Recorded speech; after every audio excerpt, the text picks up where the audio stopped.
All right, so after a long chat with head coach Steve Green off camera, girls are about ready to leave. First off, Brittany Gilpin here. First interview. This has got to be what we got to do. You got to get the Player of the Year on the very first interview. So how does that make you feel? I mean, you've been Brittany Gilpin your whole life, and now you're Brittany Gilpin, Player of the Year in the Southland Conference.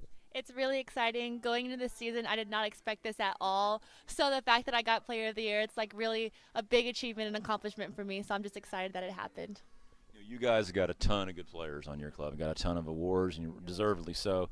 Talk to me a little bit about your leadership style. How would you describe the way that you lead on the team? Quiet leader, vocal leader?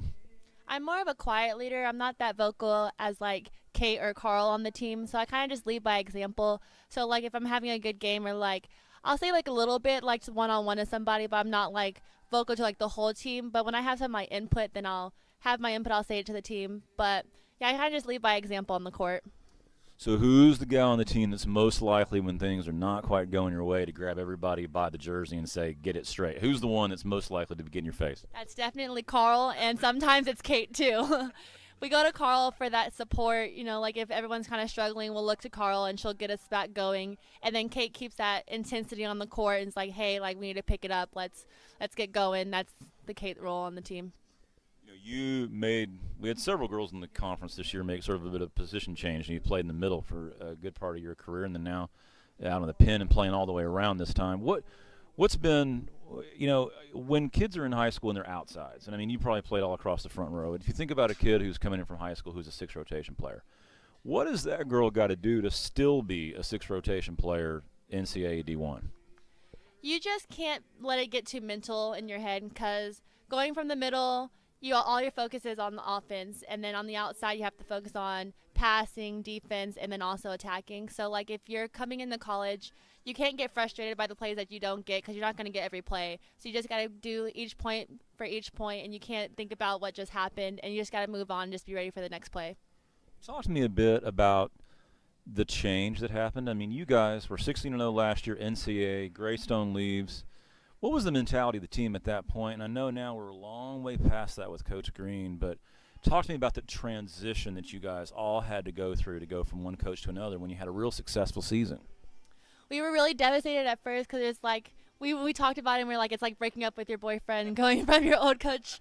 And so like, but we knew that with the new coach coming that we needed to stick together and still like stay as a team because we were the team that did win last year. And so like it was us and the coach did influence that, but we knew that we couldn't stray away from the chemistry that we had. And we knew with the new coach coming in, we needed to take what he said, be willing to be open-minded with what he's saying and not kind of like fight it. And so I think we did really well this season taking what Coach Green taught us and applying it in the game. And I think that's helped us a lot this year. Okay, Brittany, the goal for this weekend obviously is to do what you did last year, 3 wins. And Coach Green and I talked about this. We're a long way from it being 1 versus 2. We're on the opposite sides of the bracket, SFA and Texas A&M and Corpus Christi. But if things hold tight, you'd play us in a final if both teams can win their first 2 games. What does your club got to do knowing the targets on the back? I mean, everybody, you're undefeated, so it's like one slip and everybody's going to know that. What do you got to do to kind of put away the pressure of the target being on your back? We just have to focus on us and not focus on the mentality of the other team because that will, if we start thinking more about the other team, that will get in our heads. So if we just stay focused on our side, stay with the game plan that we have, then we'll do great in the tournament. Awesome. Brittany Gilpin, Player of the Year, very well deserved all the way around.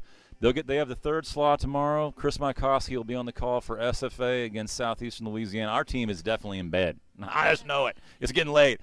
Brittany Gilpin, thanks so much for being willing to chat. I'll have your call at 4 o'clock as Texas A&M Corpus Christi takes on 8 seed McNeese. Thanks, Brittany. Thank you.